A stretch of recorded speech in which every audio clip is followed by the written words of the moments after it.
사랑하는 성도 여러분, 저와 여러분 모두는요, 각자의 인생길을 걷고 있는 사람들입니다. 인생 여정을 모두가 각자가 가고 있는 사람들인데, 그래서 여러분 중에는요, 이제 막 새로운 길에 들어선 사람도 있을 것이고, 또 여러분 중에는 이미 오래된 길을 홀로 잘 가다가 이제 목적지가 얼마 안 남은 사람들도 있을 거예요. 여러분, 이제 막 인생길, 새로운 길을 접어든 사람이든 오랜 길을 걸어 이제 목적지가 얼마 안 남은 사람이든 우리가 명심해야 될 것이 있어요. 우리네 인생길은요, 어떤 길이든지 간에 끝까지 안심할 수 없는, 알 수 없는 인생길이 우리의 인생길이다라는 사실이에요. 그래서 필요한 게 있어요. 뭐가 필요할까요? 지도가 필요해요. 지도. 인생 지도가 필요해요. 여러분, 우리가 길을 갈 때도 초행길을 가거나 알 수 없는 길을 갈 때 꼭 지도를 보지 않습니까?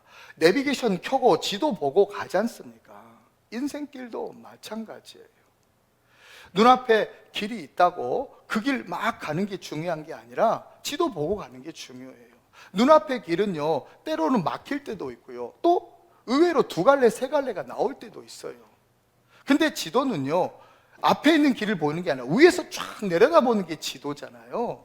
그래서 다 보여요. 어디로 가야 바르게 가는지, 어디로 가면 막히는 있는지 지도는 그걸 보여주고 그걸 제시해요. 이게 지도예요. 여러분, 우리가 인생길 갈 때요, 내 인생길에 열린 길이라고, 그래서 그 길 열심히 달려가는 거, 그것만 능사가 아니에요. 내 눈앞에 보이는 그 길 열심히 달려가는 것보다 더 중요한 게 있어요. 그건 뭐냐면 하늘에서 바라보는, 하나님이 보여주시는 영적 지도를 바라보며 가는 것이 중요한 줄로 믿습니다. 지도에는 두 가지 의미의 뜻이 있어요. 지도, 영어로 맵이라고 하는 지도라는 뜻이 있고요, 또 지도, 영어로 디렉션이라고 하는 지시, 지도, 감독, 인도, 이런 뜻이 있는 거예요. 여러분, 이 인생 지도요, 두 가지 다 필요해요. 좋은 맵도 필요하고요, 좋은 디렉션도 필요해요. 좋은 영적인 그 뜻이 담겨 있고 길이 보여 있는 하나님 말씀도 필요하고요, 또 우리 하나님이 삶 속에서 성령으로 인도해 주시고 지도해 주시고 이끌어 주시는 그 인도하심, 그 지도하심도 필요한 거예요. 여러분, 하나님이 누구예요? 하나님은 우리를 만드신 분이고요, 하나님은 우리를 창조하시고요, 하나님은 우리 인생을 설계하신 분이에요. 그래서 하나님은요, 어떤 길로 가야 우리가 바르게 갈 수 있고, 어떤 길로 가야 우리가 복되게 갈 수 있고, 어떤 길로 가야 마침내 승리하는 길인지 하나님 잘 아시는 거예요. 그래서 하나님은 그 길을 알려주고 싶어 하세요. 그 길로 인도해 주고 싶어 하세요. 하나님 말씀으로 알려주시고 하나님의 성령으로 인도해 주시는 분이 하나님이신 거죠. 사랑하는 아들아, 네가 지금 그 길 가고 있지만 크고도 좁고 그래서 정말 괜찮은 길 같지만 그 길 가면 안 된다. 그 길 끝에 낭떠러지 있단다. 그 길 끝에 파멸이 있단다. 그 길로 가면 망한단다. 그 길로 가면 안 된다. 하나님은 알려주시고 지도해 주시기를 원하세요. 사랑하는 딸아, 네가 걷는 그 길이 좁고 험하고 협착한 길이지만 절대로 포기하지 마라. 그 길이 살 길이다. 그 길이 생명길이다. 그 길 끝에 반드시 승리가 있다. 하나님은 인도해 주시고 지도해 주시기를 원하셔요. 사랑하는 성도 여러분, 오늘 여기 모인 저와 여러분들은 하나님이 지도해 주시는 길을 가는 복되고 복된 승리하는 성도들 되어야 할 줄로 믿습니다. 그러려면 오늘 본문 말씀 주목해야 돼요. 오늘 본문 5절 상반절 읽어주세요. 시작. 너는 마음을 다하여 여호와를 신뢰하고. 아멘. 첫 번째 대지다랍니다. 마음을 다하여 여호와를 신뢰하는 사람. 마음을 다하여 여호와를 신뢰하는 사람. 아멘. 오늘 설교 제목은 주님께서 지도해 주시는 길을 가는 사람이에요. 자, 주님께서 지도해 주시는 길을 가는 사람, 어떤 사람이냐면 첫째로 마음을 다하여 여호와를 신뢰하는 사람이에요. 두 가지예요. 마음을 다하다, 여호와를 신뢰하다. 먼저 마음을 다하다라는 것은 마음을 적당히, 대충, 어느 정도까지만 하나님께 드리는 게 아니에요. 마음을 전부 드리는 거예요. 전부를 거는 거예요.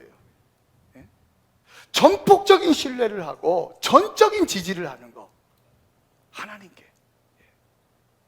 그거를 말하는 거예요. 그런 사람이 하나님이 지도해 주시는 길을 가는 사람인 거예요. 여기서 우린 중요한 사실을 깨달아요.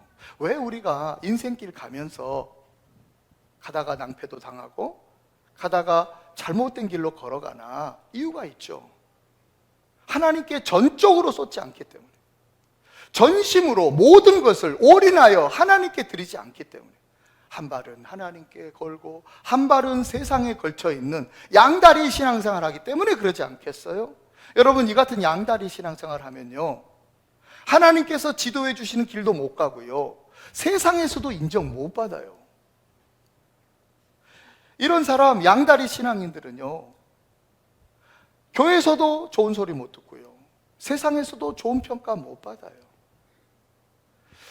사탄이 우리에게 속삭이고 우리 속여요. 양다리 걸치며 신앙생활 하라고, 적당히 하라고. 왜 그렇게 목숨을 거냐고. 왜 교회 생활에 그렇게 목숨을 거냐. 왜 하나님 말씀 지키려고 몸부림치냐. 왜 하나님의 사랑을 실천하려고 그렇게 최선 다하냐. 적당히 해, 적당히 대충 하는 거야. 그게 좋은 거야. 그게 옳은 거야. 그게 이익인 거야. 사탄은 우리에게 속삭여요. 그러나 하나님은 분명하게 명령하시고 분명하게 말씀하셨어요. 신명기 6장 5절. 자, 읽어주세요. 시작. 너는 마음을 다하고 뜻을 다하고 힘을 다하여 내 하나님 여호와를 사랑하라. 아멘, 아멘. 마음을 어쩌라고요? 다 하라고 하잖아요. 뜻을 어쩌라고요? 다 하라고 하잖아요. 힘을 어쩌라고요? 다 하라고요. 이렇게 여호와 하나님을 사랑하라고 하는 거예요. 적당히 사랑해라, 대충 사랑해라, 어느 정도만 사랑해라가 아니잖아요. 마음을 다 하는 거죠. 힘을 다하고 뜻을 다하라는 거죠. 올인하라, 모든 걸 걸어라, 이 말씀인 거죠. 그렇게 말씀하신 이유가 있어요. 그렇게 해야 하나님이 지도해 주신 길을 가고, 그렇게 해야 반드시 복이 있기 때문에 그래요. 성경 한 구절 더 볼까요? 11절, 신명기 6장 11절 시작. 내가 채우지 아니한 아름다운 물건이 가득한 집을 얻게 하시며 내가 파지 아니한 우물을 차지하게 하시며 내가 심지 아니한 포도원과 감람나무를 차지하게 하사 내게 배불리 먹게 하실 때에. 아멘, 아멘. 하나님이 이렇게 약속해 주신 거예요. 네가 마음을 적당히 아니라 다 하고, 네가 뜻을 적당히가 아니라 다 하고, 네가 힘을 어느 정도까지만 아니라 다 쏟으면, 이렇게 하나님을 사랑하면, 이렇게 하나님 사랑을 진정으로 실천해내면 내가 반드시 너에게 복 주겠다고.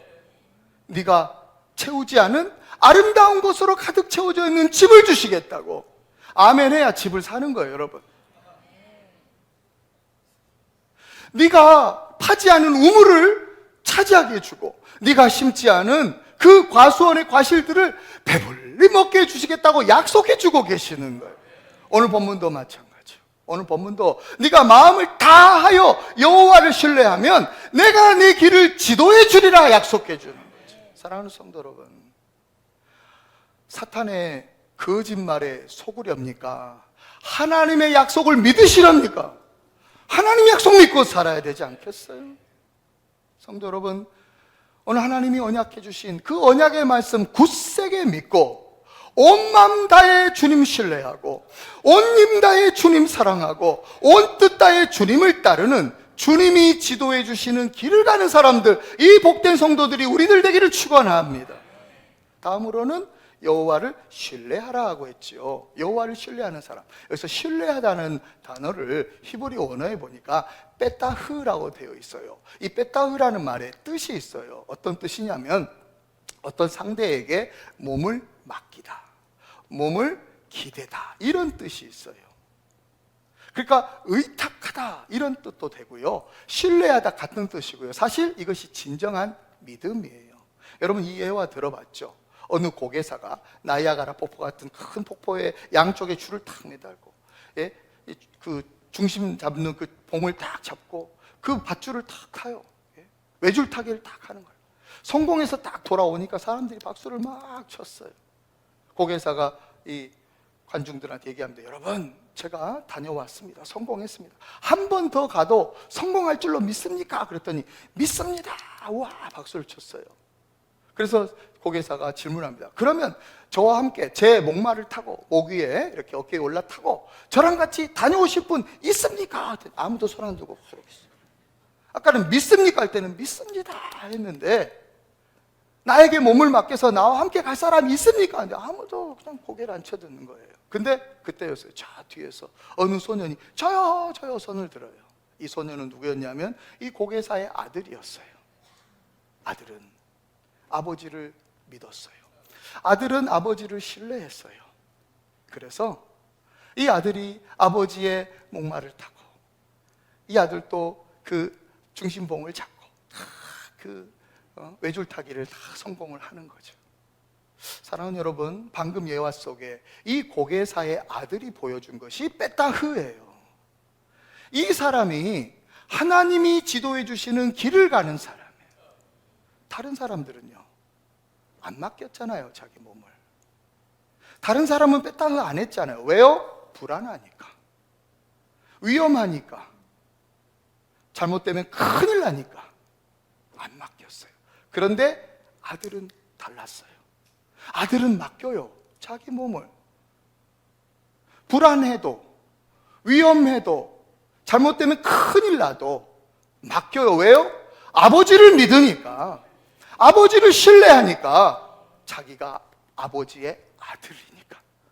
여러분, 사랑하는 여러분, 참으로 바른 길로 지도해 주실 하나님이라는 사실을 굳세게 믿는 사람, 하나님이 나의 아버지라는 사실을 굳세게 믿는 사람, 나는 그분의 자녀라는 사실을 믿는 사람은 하나님께 맡기는 인생, 하나님이 지도해 주시는 그 인생길 가는 사람이에요. 하나님이 지도해 주시는 그 인생길, 아무리 위험하고 위태롭고 아무리 불안해 보여도 아버지를 믿는 마음으로, 자녀됨으로 그 인도하심에 순종하며 따라가는 사람, 그래서 마침내 성공하고 승리하는 인생길 가는 사람들, 저 여러분들 다 되시기를 주님의 이름으로 축원합니다. 세 번째는요, 우리 본문, 두 번째죠, 우리 본문 5절 하반절 읽도록 하겠습니다. 시작. 내 명철을 의지하지 말라. 아멘, 아멘. 두 번째 대지 따라 합니다. 자신의 지혜와 명철을 의지하지 않는 사람. 자신의 지혜와 명철을 의지하지 않는 사람. 오늘 본문은 네 명철을 의지하지 말라고 해요. 여기서 네 명철을 의지하지 말라와 짝을 이루고 있는 구절이 있어요. 오늘 본문 바로 다음 절인 7절 말씀인데, 7절 상반절을 제가 읽어드릴게요. 스스로 지혜롭게 여기지 말지어다. 여러분, 내 명철을 의지하지 말라는 말이 뭐냐면 스스로 지혜롭게 여기지 말라는 말이에요. 그러니까 하나님이 지도해 주시는 길을 가는 사람은 어떤 사람이냐면 스스로의 지혜와 자기의 명철을 의지하지 않고 하나님의 지혜와 계시를 의지하며 사는 사람인 거예요. 자기 지혜로 사는 사람이 아니에요. 하나님의 지혜를 의지하며 사는 사람. 자기 명철, 자기 통박, 자기 계산으로 사는 사람이 아니라 하나님의 계시에 의존하면서 계시 의존적 사고로 살아가는 사람, 그 사람이 하나님이 지도해 주시는 길을 가는 사람인 거예요. 성경 한번 볼까요? 에베소서 1장 17절 말씀 읽어주세요. 시작. 우리 주 예수 그리스도의 하나님 영광의 아버지께서 지혜와 계시의 영을 너희에게 주사 하나님을 알게 하시고. 아멘, 아멘, 아멘. 제가 재작년 때인가요? 썸머 스페셜로 시리즈 설교를 할 때 지혜자 시리즈로 설교를 한 적이 있어요.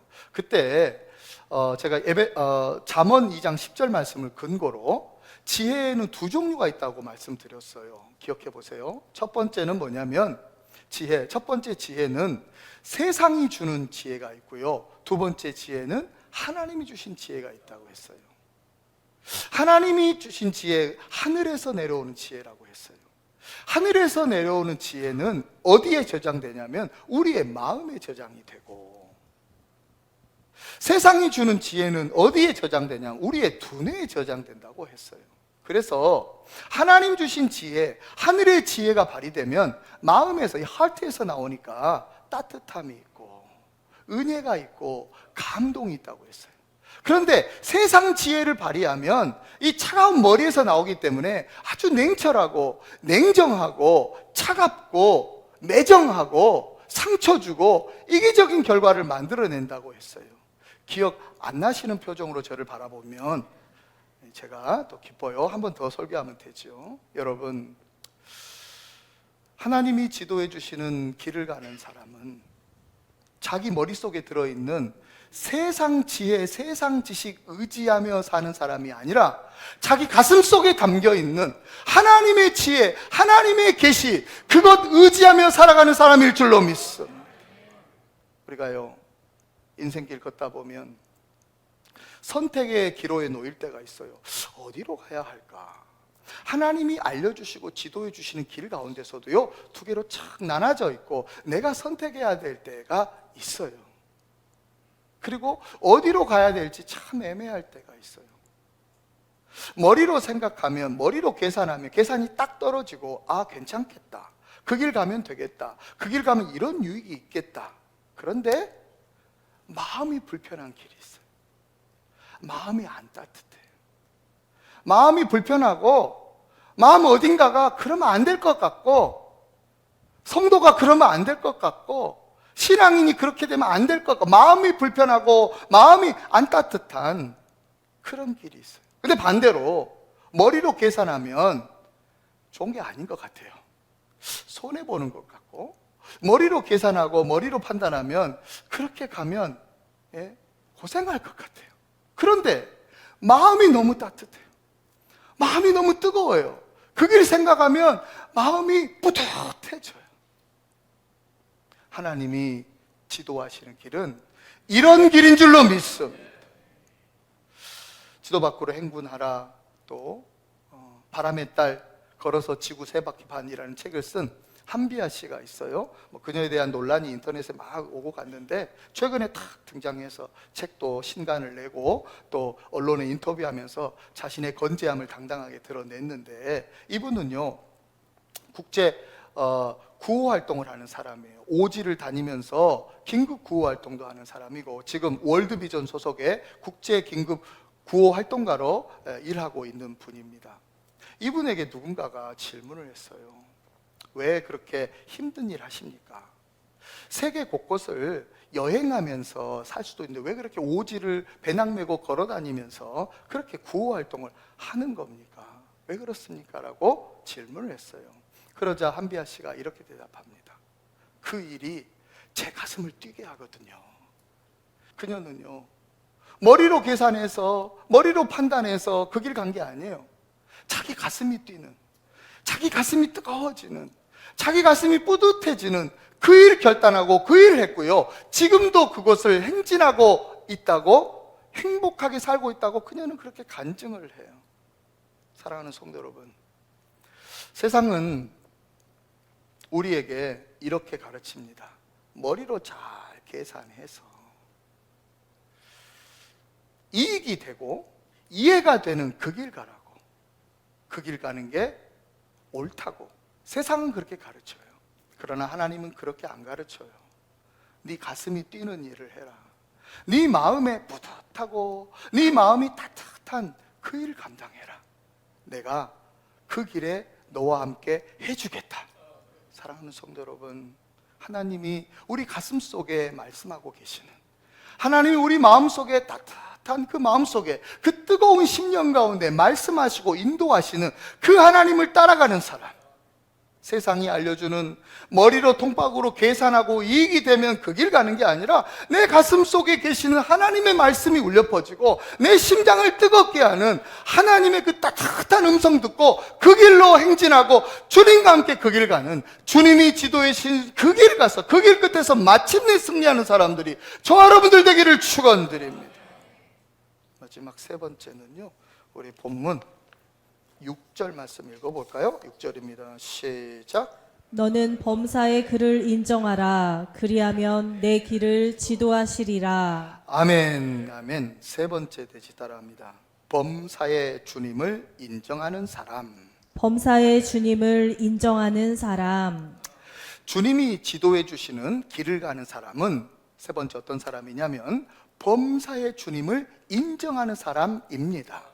여기서 범사라는 말은요, 모든 일, 모든 상황, 모든 사건, 모든 순간을 말해요. 매사를 말해요, 매사. 그러니까 매사에 하나님을 인정하고 매사에 하나님이 개입하셨다는 사실을 발견하는 사람, 그 사람이 하나님이 지도해 주시는 길을 가는 사람이라는 거예요. 그리고 사실 이것이 결정적이에요. 왜냐하면요, 내가 걷는 이 길 가운데서 하나님을 발견 못한다면, 내가 겪는 이 사건 가운데서 하나님의 뜻을 발견하지 못한다면 하나님이 지도해 주신 길을 절대로 못 가요. 우리는 삶 속에서 하나님을 발견하고 하나님의 뜻을 체험하고 그것을 인정하면서 사는 삶이 하나님이 지도해 주시는 길을 갈 수 있는 사람의 삶인 거예요.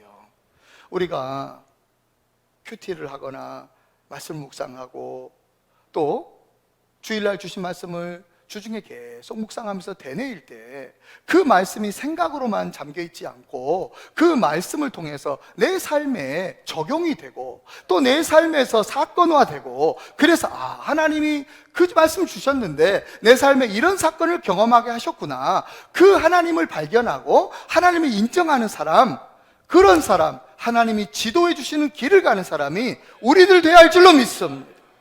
범사의 여호와를 인정하는 사람. 근데 여기 범사라는 말 안에는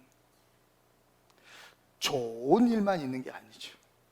안 좋은 일도 있어요. 비난과 조롱받는 순간도 있는 거예요. 근데 그 순간에도, 그런 사건 가운데서도 하나님을 인정하고 하나님의 개입하심을 발견하라는 거예요. 그 사람이 하나님이 지도해 주시는 길을 갈 수 있는 사람. 사랑하는 성도 여러분, 사랑하는 성도 여러분, 사랑하는 성도 여러분, 우리 인생 길에는 좋은 날만 있는 게 아닙니다. 굳은 날도 있습니다. 맑고 화창한 날만 있는 게 아닙니다. 비바람 치고 눈보라 치고 눈물겨운 날도 있습니다. 범사에 하나님을 인정하라는 말은 그런 날에도, 그 굳은 날에도, 그 비바람 치는 날에도, 그 눈물겨운 날에도 하나님 인정하고 하나님의 개입하심을 발견하라는 말이에요. 왜 그런 말씀하신 걸까요? 왜 그런 상황에도 하나님을 인정하라고, 하나님 발견하고 하시는 걸까? 이유가 있어요. 그런 상황에도 불구하고 하나님은 여전히 우리와 함께 하시기 때문에 그래요. 비 오는 날 비를 흠뻑 맞아버린 사람, 온몸이 다 젖어버린 사람, 그래서 눈물을 흘리고 있는 그 사람에게 다가가 우산을 씌워준다고 해서 위로가 되지 않는데, 왜요? 이미 다 젖어버렸으니까, 이미 흠뻑 다 맞아버렸으니까. 그때는 우산을 줘도 위로가 안 된대요. 그런데 그때는 같이 비를 맞아주고 같이 흠뻑 젖어주고 같이 눈물을 흘려주면 그보다 더 좋은 위로가 없대요. 하나님이 왜 그 눈물겨운 날에도, 그 비바람 눈보라 치는 날에도, 그 비 오는 날에도 여호와 하나님 인정을 한 걸까요? 하나님은요, 우리 예수님은요, 그런 상황, 그런 순간에도 우리와 함께 하셔요. 같이 비 맞아 주시고요, 같이 젖어 주시고요, 같이 눈물 흘려 주시는 진정한 위로자가 우리 주님인 줄로 믿습니다. 그 위로자 되시는 주님을 발견하는 사람, 그 주님을 발견하면서 인생길 가는 사람은 어떤 길이든지, 비바람 눈바라치는 길이든지 눈물 나오는 길이든지 험악한 산길이든지 어느 길을 가더라도 그 위로의 주님을 발견하면서 가는 사람은 그 길 끝에 반드시 승리가 있고 반드시 축복이 있고 마침내 성공하는 길, 인생길 가게 될 줄로 믿습니다. 이 길을 가는 사람들이 저와 여러분들 다 되시기를 예수님의 이름으로 축원합니다.